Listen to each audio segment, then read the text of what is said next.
Bueno, pues buenos días a todos, muchas gracias por vuestra asistencia. Vamos a compartir esta primera ponencia, Pedro y yo, hablando efectivamente de Real-Time Bidding.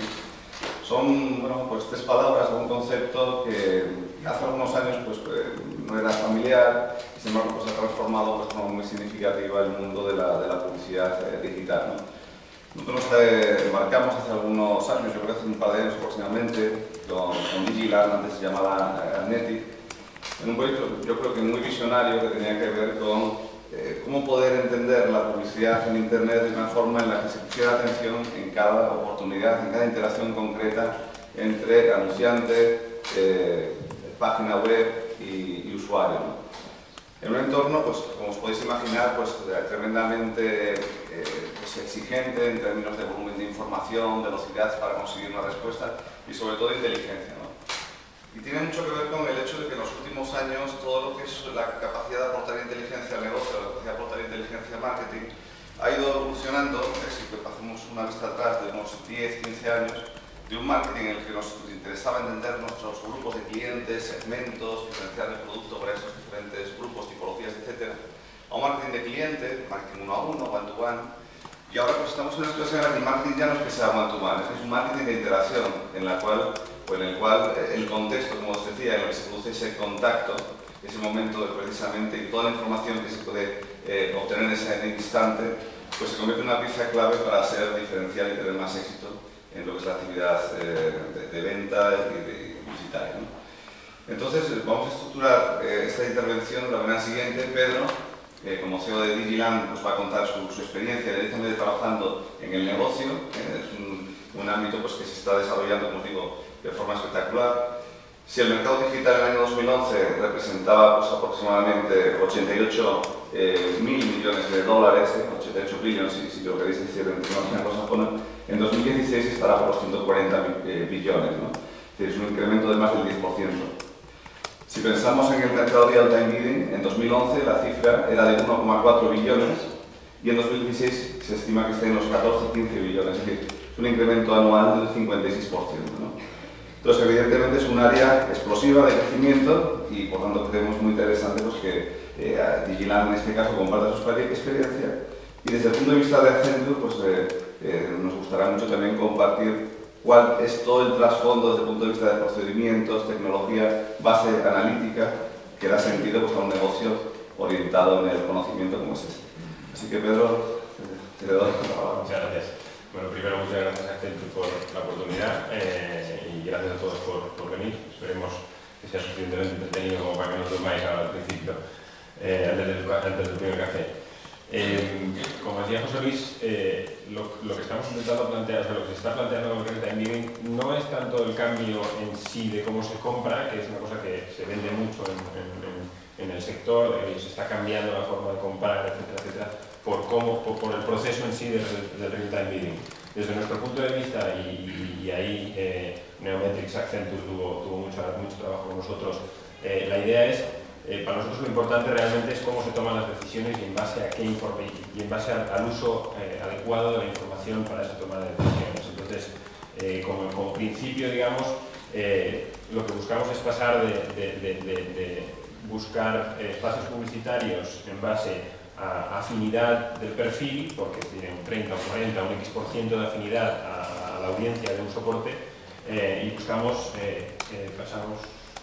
buscamos identificar con datos cuál es nuestro target y no con datos convencionales como utilizamos hasta ahora, que pueden ser sociodemográficos si nos interesa, pero también pueden ser actitudinales, de comportamiento que ha podido tener el usuario, incluso de valor, y ahora entraremos un poco más en detalle de cómo determinamos el valor para el anunciante. Entonces, lo primero que queríamos intentar hacer es explicar un poco cómo funciona para que todo el mundo estuviera, digamos, al mismo nivel. A algunos os parecerá muy obvio porque ya lo habéis visto muchas veces, pero para otros quizá no tanto. Entonces, tenemos dos lados, la oferta y la demanda, como siempre, ¿no? Por el lado de la demanda tenemos anunciantes o agencias con trading desks, digamos, son los tres grandes operadores que podrían ejecutar compras, realizar compras de espacio publicitario, ya sea directo desde parte del anunciante o de parte del anunciante en caso de agencias. Y por otro lado tenemos los usuarios, que son en realidad la oferta, que es quiero impactar a cada uno de esos usuarios, y se agrupan, digamos, los espacios publicitarios de dos maneras. Uno, un soporte publicitario grande, Google, por ejemplo, que está aquí, tiene sus propios espacios y los venden ellos mismos, o tenemos lo que se llaman redes, que agrupan muchos espacios publicitarios de sites no tan grandes que no se puedan representar comercialmente ellos mismos. Entonces, lo que se han creado son unas plataformas tecnológicas, una por cada lado. Un DSP, Demand Side Platform, que es una tecnología que lo que ayuda que lo que permite a los anunciantes es juntar información y tomar decisiones de manera inmediata. Es decir, cada vez que se va a servir una impresión, se agrupa toda la información que tenemos previa y nos ayuda a tomar la decisión sobre un espacio publicitario concreto que se va a vender en este momento. Por el lado de la oferta, existen lo que se llaman Supply Side Platforms. Me temo que en el mundo digital son todo anglicismos y son todo terminología compleja, pero bueno, básicamente lo que son tecnologías que ayudan a los soportes a sacar el máximo rendimiento de su inventario, ya sea intentando incrementar el precio o ya sea intentando optimizar el espacio invendido en muchos casos. Entre tanto, también hay otras plataformas que se llaman DMPs, Data Management Platform, que ayudan a generar más volumen de datos en el mercado y a estandarizarlos, digamos, ¿vale? Ahora entraremos un poco más en la parte de datos y luego José Luis nos ayudará un poco a explicar cómo podemos trabajar tanto los datos nuestros como los de los clientes, como los que hay, digamos, en la red. Entraremos un poco más en detalle en eso. Y por último están los ad exchanges. Los ad exchanges, que por lo general todo el mundo habla de ad exchanges y todo lo demás, digamos, se olvida un poco. El ad exchange lo único que hace en realidad es casar operaciones de compra y venta, ¿vale? Es simplemente una herramienta que estoy simplificando mucho, obviamente, pero bueno, para no perdernos demasiado en detalle, lo que hace es casar esas operaciones de manera inmediata. Es decir, ahora veremos cómo funciona, pero cada vez que se sirve un anuncio en un espacio publicitario, el ad exchange crea una subasta a la que la crea, digamos, el SSP, ofreciendo el espacio publicitario, y el DSP acude a ella y entra en esa subasta para decidir si le interesa o no. Entonces, las interacciones que hemos dibujado es para intentar explicar lo más claro posible, aunque no es del todo claro, cómo interactúan, digamos, las diferentes plataformas. Entonces, tanto anunciantes como agencias con trading desk pueden trabajar con un DSP que opera sobre la exchange o pueden trabajar directamente sobre una exchange. Esto es en el mundo del real-time bidding. Esto no significa que la compra de medios convencional haya desaparecido, ni ha muerto, ni nada de eso. Eso sigue existiendo. Esto solo es una parte más, una pata más, digamos, de la planificación. ¿Qué ocurre si un anunciante o una agencia pasa directamente a la exchange? En realidad no pasa nada. Lo único que pierde todo la capacidad de definir en cada impresión cuánto está dispuesto a pagar. Simplemente meterá una puja en la subasta y ese precio será siempre el mismo, independientemente de quién vaya a ver esa impresión o dónde se vaya a servir ese impacto publicitario. Perdonad a todos, pero estoy con un poco de alergia y siento el ruido. Desde el punto de vista de la demanda, ocurre tres cuartas partes lo mismo, es decir, los soportes y las redes pueden ir a trabajar con un SSP que les aporta una capa de optimización y de mejora de la venta de sus espacios publicitarios, o pueden trabajar directamente con una exchange y digamos, no busca esa optimización o esa mejora del espacio publicitario. Entonces, ¿cómo funciona en el instante de la compra? Entonces, esto va a ir animado, o sea que te voy a ir dando la lata.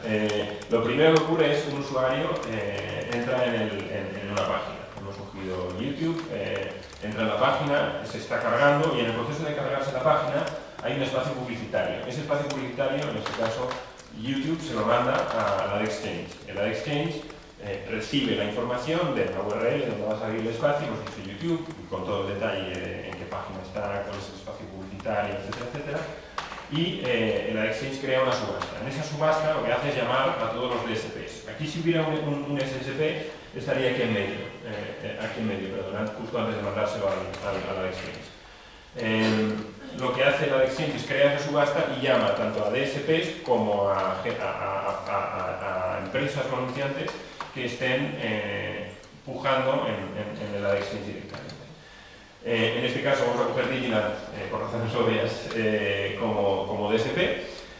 Digiland recibe la información que le pasa a la Exchange y le está diciendo pues, que es en este caso un probapáginas, que es en YouTube, cuáles son las exigencias de YouTube para este espacio publicitario, y también le pasa información del usuario. Le pasa información del usuario a través de pues qué sistema operativo tiene, qué IP tiene, información de la cookie, bueno, una serie de datos, digamos, relativamente estándares.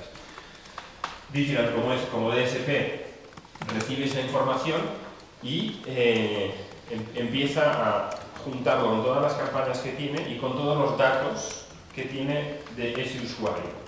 Y asumir qué datos es una cosa un poco etérea ahora mismo, pero entraremos un poco más en detalle en qué significa. Pero es más información sobre tanto el usuario como la página. Las agregamos, lo juntamos todo y decidimos si nos interesa esa impresión o si no. Si nos interesa, entramos en la subasta, ponemos una puja y tenemos que definir el valor que está dispuesto a pujar cada uno de los anunciantes que podemos tener con sus campañas activas en ese momento, cuánto está dispuesto a pagar, cómo es de relevante ese usuario. Y entonces aquí es un poco la diferencia abismal de cómo comprábamos hasta ahora. Hasta ahora comprábamos un paquete, 100.000 impresiones en el mundo, y el mundo decidía quiénes eran esos 100.000 usuarios a los que se los servíamos. Aquí estamos decidiendo, en cada vez que se va a servir un anuncio, decidimos si es relevante para nosotros o no. Y esa relevancia la traeremos un poco en detalle cómo funciona. Entonces, entramos en la subasta y obviamente podemos o perderla o ganarla. Y si la ganamos, pues servimos el anuncio. Ese es el proceso. Intentamos simplificarlo lo máximo posible para que entendáis un poco cuál es el proceso, pero lo importante para nosotros no es el proceso en sí, no es que se compre en real time bidding, sino la capacidad que nos permite o sea, que este sistema nos permite juntar toda la información que tenemos a la hora de tomar decisiones de si compramos un anuncio o no. Y no es en base a una definición de un perfil que nos viene impuesto, digamos, desde plataformas terceras. Y todo esto, obviamente, esto suena que ha pasado un montón de tiempo, pero todo esto es mientras se va cargando la página, y si no contestamos a los DSPs a la subasta en menos de 100 milisegundos, no entramos en la puja, o sea, perdemos la posibilidad de comprar ese espacio. Si me permites un paréntesis, porque luego lo vamos a utilizar cuando expliquemos alguna cosa. En este ciclo hay dos partes que quería destacar, porque tienen mucho que ver con la aportación de inteligencia al proceso, tiene mucho que ver con el impacto que pueden tener para el negocio desde un punto de vista económico. Uno es, una vez que tenemos esta información enriquecida de esta interacción que se produce entre el usuario y la página web, cómo utilizamos esa información. Aquí hay una parte muy importante que luego vamos a hablar más en detalle. Y luego hay otra parte que es también muy relevante, que es la parte de la competencia. Es decir, cuando tú aplicas un precio a un contenido para una persona específica, en esa interacción concreta, cómo podemos desarrollar estrategias que nos permitan entender cuál es la forma de razonamiento que tiene la competencia, a partir de ahí cómo podemos también saber jugarles mejor, ¿no? En cierto modo es como una partida de ajedrez donde hay un elemento importante de análisis también de las estrategias de los competidores, ¿no? O sea, solamente como paréntesis, para después. Perfecto. Entonces, cuando hablamos de datos, ¿qué significa datos? Y aquí, porque no hacemos más que decir, oye, pues compro en base a datos, compro información, utilizo de manera más inteligente, o así vendemos nosotros, obviamente, es para vosotros que decidáis si es así o no. Entonces, lo que buscamos es, de una manera creativa, intentar unir muchas fuentes de información. Y de hecho, Digiland, y con la ayuda de Nometrics, hemos hecho... nosotros en realidad no somos solo un DSP, sino que también juntamos una pata, digamos, de DMP, y vamos agregando información de muchísimos sitios y que nos permite, digamos, en la toma de decisión, tener mucha más información y mucha más flexibilidad a la hora de identificar oportunidades. Entonces, hemos intentado dividir en 4 la información, digamos, para que sea lo más claro posible, pero insisto, aquí está totalmente abierto y estamos aprendiendo ahora mismo a cómo podemos utilizar esos datos y de dónde pueden salir esos datos, y cada 3 meses, me atrevería a decir, vamos descubriendo, digamos, nuevas oportunidades de cómo podemos ir agregando y juntando información. Entonces la primera sería usuario. Y aquí podemos coger información de por dónde ha navegado el usuario. Si a través de una base de datos nuestra tenemos información de sociodemográfico del usuario, se puede incluir. Si tenéis segmentaciones de CRM de clientes, se puede incluir. Bueno, la oportunidad aquí es muy grande. El mayor problema que encontramos a día de hoy es la estructura que tienen, o la poca estructura que hay en la mayoría de los anunciantes de esa información y de esos segmentos. Pero creo que es, como decía, el real-time bidding es lo vemos como la punta del iceberg en el proceso de toma de decisiones con datos, y creemos que esa punta del iceberg dentro de poco se abrirá a otros medios y ya obligará, digamos, a todo el mundo a tener una estructura de datos mucho más robusta. Desde el punto de vista del anunciante, obviamente cuáles son los objetivos de la campaña, qué pretende obtener, si son usuarios nuevos, si son mejorar ratios de conversión de la página, identificando usuarios que están en mitad del proceso de compra y intentando impactarles de nuevo.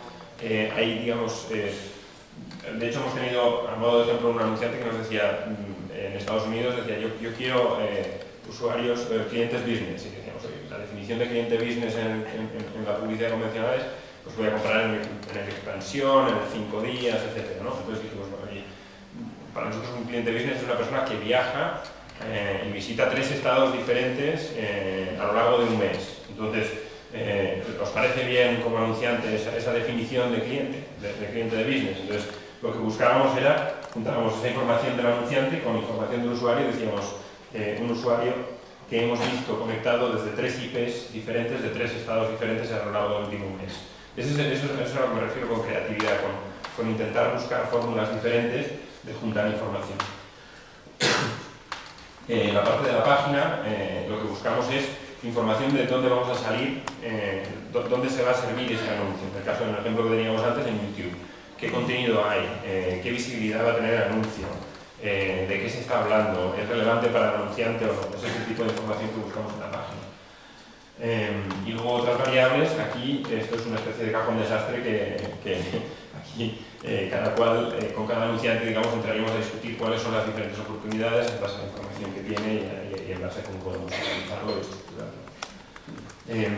Entonces, bueno, no quería que fuera esto una discusión sobre qué es Vigilant, creo que es mucho más interesante que entendáis cómo funciona los DSP, cómo funciona la compra en real-time bidding y cómo vemos nosotros que en realidad este tipo de compra, ya sea a través de ad exchanges, ya sea a través de real-time bidding, ya sea para otros medios, a través de otras metodologías de compra-venta, nosotros vemos que los datos están aquí para quedarse y que en breve en otros medios, no solo en online, se empezará a comprar de esta manera, o con esta, digamos, ideología de combinación de datos.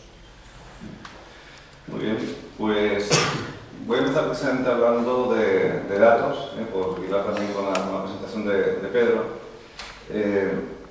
Y efectivamente, en lo que veíamos en la diapositiva anterior, referido a información de los usuarios, cómo esa información pues, la manejamos, cómo hacemos el tracking y seguimiento de una cookie para poder caracterizarla, saber probablemente cuáles son los patrones de comportamiento, necesidades, gustos, preferencias, por qué circunstancialmente esa cookie puede estar mostrando pues, determinada inclinación hacia algún tipo de producto, servicio, etc.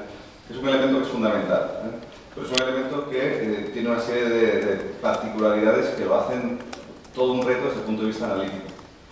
Primero porque tenemos un tráfico, un volumen de información enorme. Tener en cuenta que, corrígeme si me equivoco, pero se pueden estar manejando de 150.000 transacciones por segundo, cantidades de esta envergadura. Es decir, todo ese proceso que contaba Pedro no es un proceso que suceda esporádicamente, es un proceso que está sucediendo de forma continua y los sistemas tienen que captar la información de la cookie, tratar de buscar cuál es la publicidad que mejor se adapta a ese perfil de comportamiento concreto, a partir de ahí calcular cuál sería el precio que estaremos dispuestos a pagar y todo eso se hace de una forma muy rápida. Es más, no solamente se hace de forma rápida, sino que también tiene que ser muy rápido y muy dinámico el cambio del propio sistema que de forma inteligente trata de dar respuesta a eso. Es decir, si hay algún cambio de patrón de comportamiento, si hay algún cambio en las prioridades tanto de los anunciantes como del DSP, etcétera, pues eso tiene que poder tener un rápido impacto en la lógica que hay detrás de estas decisiones. Y eso es un gran reto desde el punto de vista también, no solamente de negocio, no solamente de conceptualizar pues, este tipo de soluciones, sino por supuesto desde un punto de vista tecnológico y analítico, ¿no? Otro problema importante es la calidad de la información. Cuando nosotros estamos buscando la radiografía, el seguimiento de cuál es esa cookie, lógicamente la información que tenemos es imperfecta, es incompleta. Está también el borrado de las cookies, es decir, tenemos una situación que no nos hace tener ni mucho menos una información completa, ¿no? Y ese es uno de los motivos por los cuales tenemos que incorporar también mucha imaginación al proceso a la hora de, con muy pocas evidencias en algunos casos, ser capaces de ir enriqueciendo la información. Es decir, oye, pues esta persona que ha entrado en este site o en este otro, pues vamos a buscar qué características puede ser o puede tener, cruzando la información de dónde ha estado esta persona con información de cómo son las personas que sí sabemos, datos de cómo son sociodemográficamente, económicamente, etcétera, etcétera, quienes han pasado también por ese tipo de sitios. Es decir, hay una labor de extrapolación de información, de tratar de completar toda esa trayectoria que es el cliente, que por supuesto para nosotros es muy completa, y tratamos de hacerlo pues, de la forma mejor posible, demostrando o midiendo, por supuesto, el impacto que eso va a tener para el negocio, ¿no? Entonces, información incompleta, información muchas veces también desestructurada, por lo que os voy a decir ahora mismo, información enorme en cuanto a tamaño, ¿no? Desestructurada, ¿por qué? Pedro comentaba de pasado una cosa que yo creo que es clave en este tipo de enfoques de real time a la hora de tratar de entender cuáles son las oportunidades o cómo tenemos que personalizar la experiencia del usuario en un momento dado, ¿no? Cuando hablaba de los contenidos, cuando hablaba de qué hay en la página a la que se quiere conectar el usuario, ¿no? Hay la información, fundamentalmente es información desestructurada, ¿eh? Hay contenidos textuales, hay imágenes, hay vídeos, hay un montón de información que, digamos, desde un punto de vista analítico tradicional se nos escapaba, ¿no? En una visión de lo que es Analytics, en los últimos 10, 15 años, Analytics ha trabajado habitualmente pues, con entornos pues, muy controlados, bases de datos, la información está estructurada, hay tablas, hay campos, la información es clara, ¿no? Ahora la situación no es esa, es decir, si nosotros tenemos una página web, me interesa saber qué hay en esa página que está trayendo al lector, que está trayendo al usuario a esa página. Si es un vídeo, quiero saber de qué es el vídeo. Si es una imagen, quiero saber de qué es la imagen. Quiero saber con qué otras imágenes o con qué otros vídeos se puede relacionar ese contenido. Quiero saber, analizando el texto, cuáles son las temáticas que pueden estar interesando a esa persona.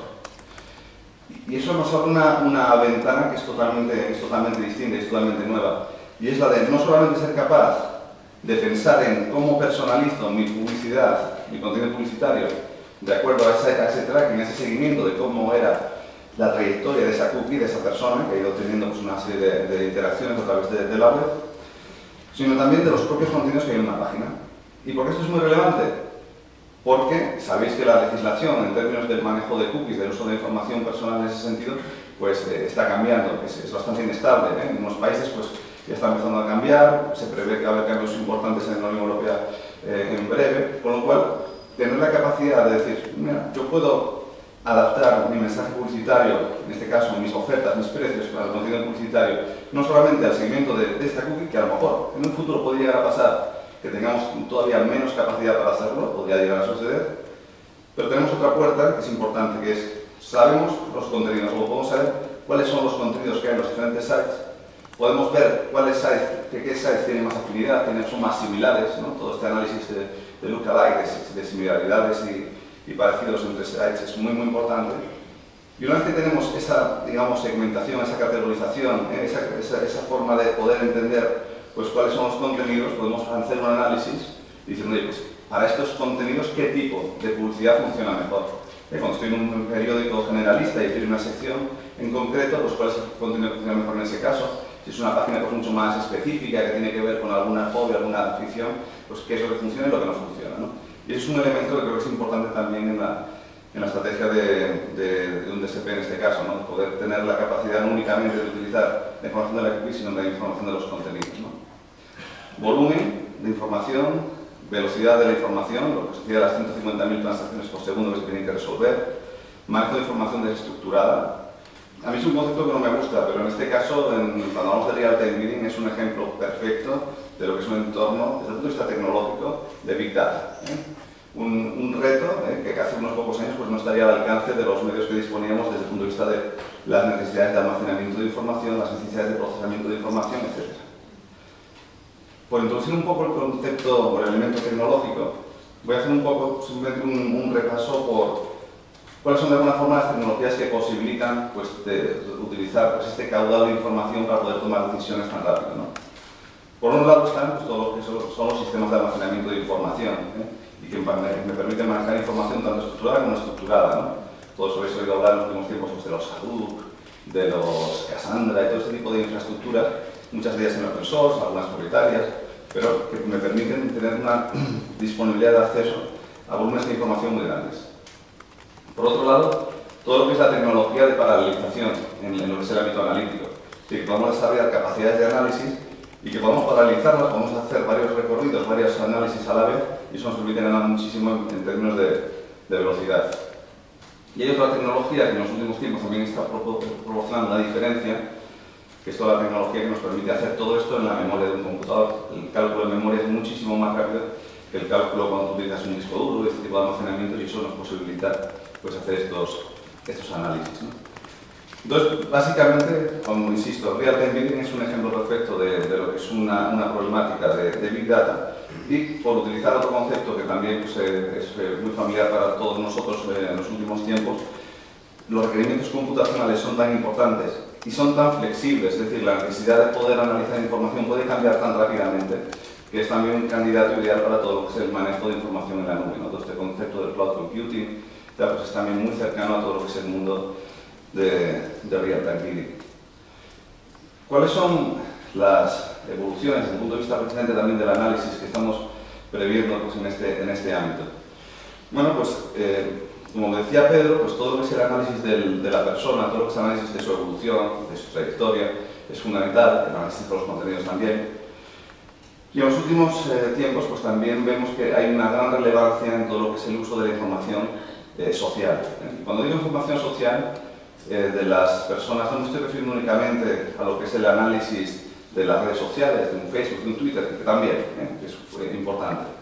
Me estoy refiriendo de forma mucho más general a cualquier tipo de relación entre personas que pueda tener un componente de influencia. Es lo que nosotros llamamos el análisis de redes sociales, tratar de entender vía la interacción que se produce en Internet, vía la interacción que se puede producir a través de los teléfonos móviles, etcétera, etcétera. Hay compañías que proveen pues, informaciones de tipo. Estas empresas que enriquecen la información de datos son las que pues, en muchos casos proveen a través de acuerdos con operadoras de telecomunicaciones este tipo de información. Pero es información muy relevante también para entender cómo personalizar la interacción con el cliente. Hace pocos años, creo que es en el año 2008, AT&T hizo en Estados Unidos una experiencia que creo que es muy interesante también en este campo, que tenía que ver con la comparación a la hora de proponer diferentes alternativas comerciales de diferentes productos, viajes, libros, música, discos, una batería de diferentes acciones comerciales, y se aplicaban diferentes criterios para la selección del target de esa acción comercial. Unos criterios eran criterios de segmentación, digamos, más tradicionales, criterios de renta, edad, sociodemográficos, etcétera, más frecuentes, ¿no?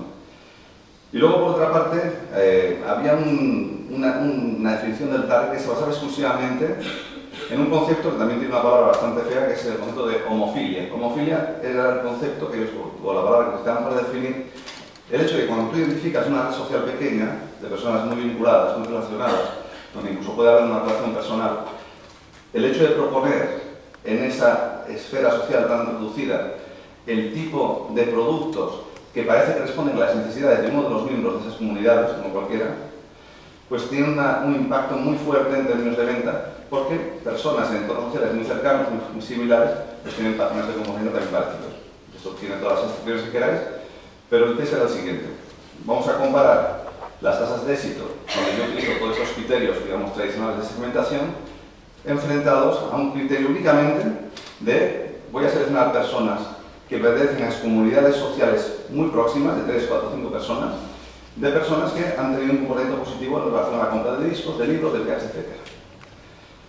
Pues bien, la tasa de respuesta que se obtenía en este grupo, ¿no?, superaba al mejor de los otros en más de un 30%. ¿no? Y este es un concepto muy importante, ¿no? Es un concepto que hay compañías ya trabajando exclusivamente, precisamente en la incorporación de este tipo de visiones en lo que es la compra publicitaria y en general la personalización de cualquier oferta, ya no solamente en el ámbito de Internet, sino en el ámbito de la empresa, ¿no?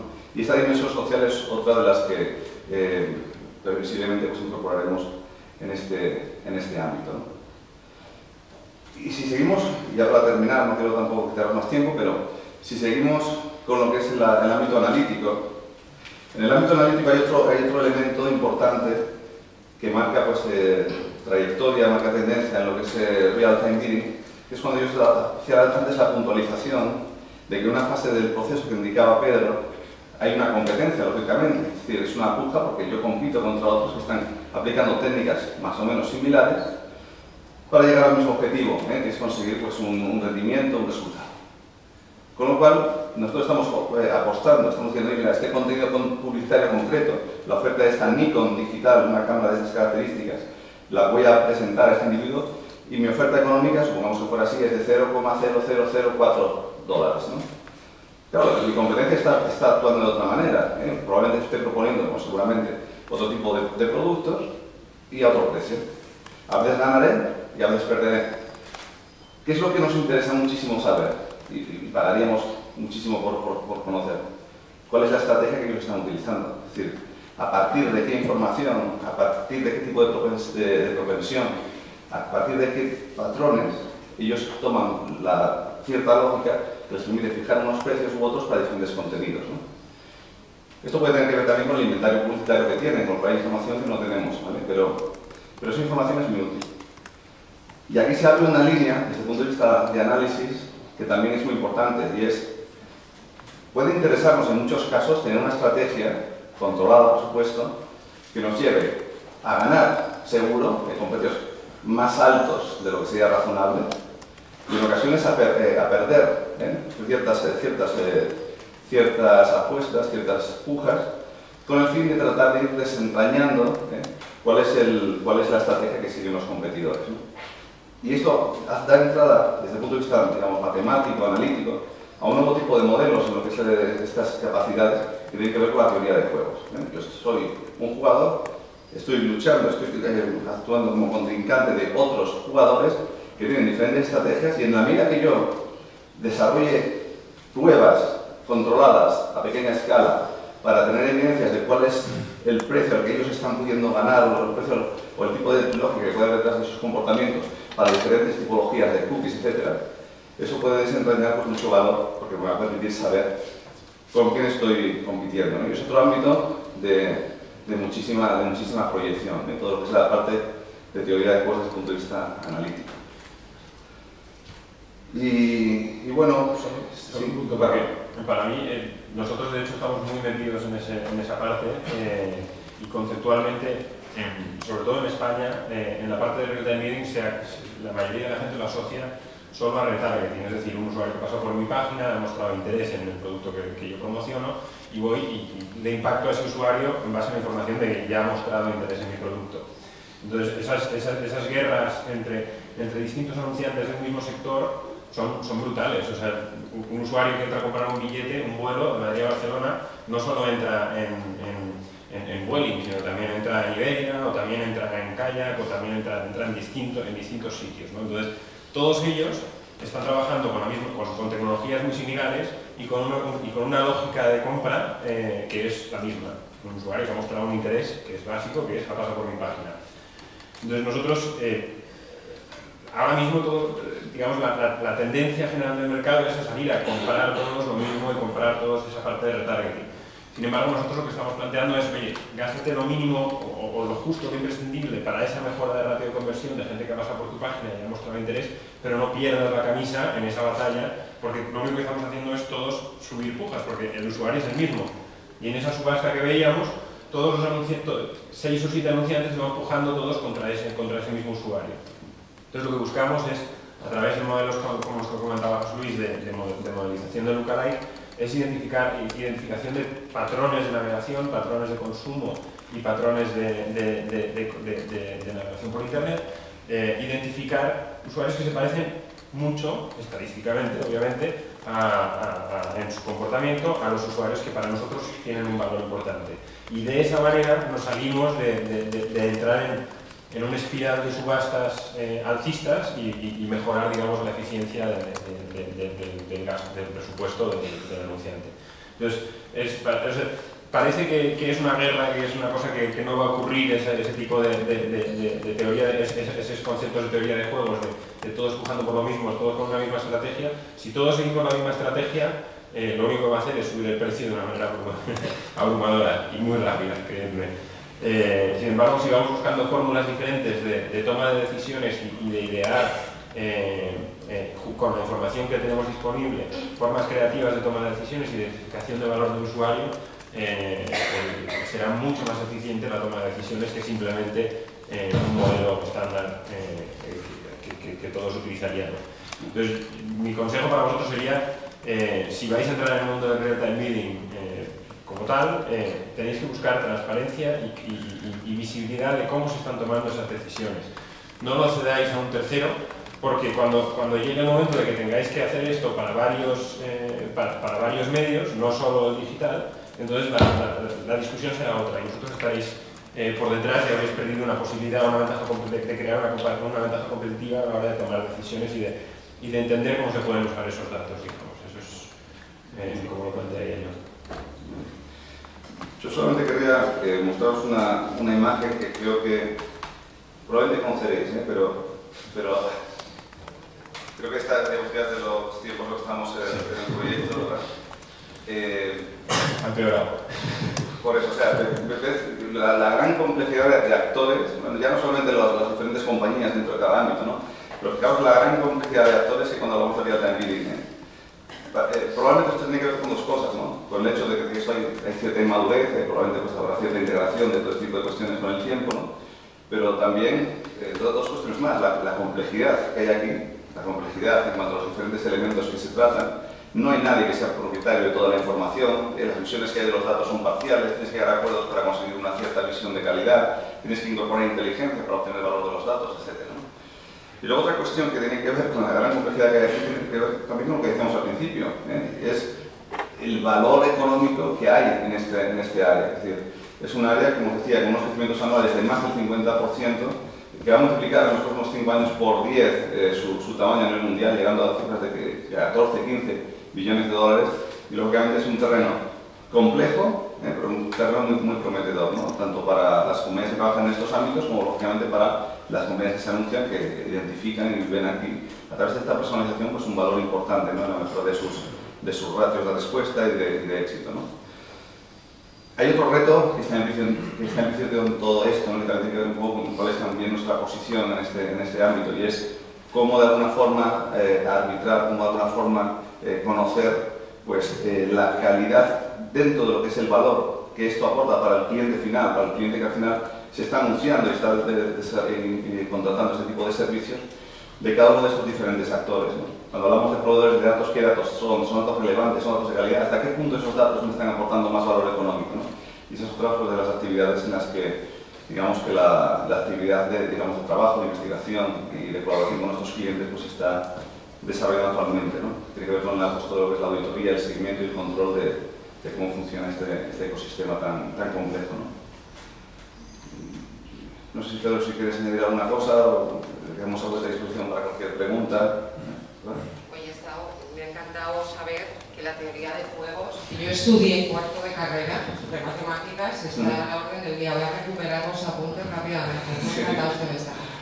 Sí, aunque mi padre me decía que yo dije, ¿para qué estudias tú matemáticas? Estoy descubriendo que los matemáticos tenemos mucho que decir en este mundo digital. Yo tengo una pregunta. Sabéis que nuestro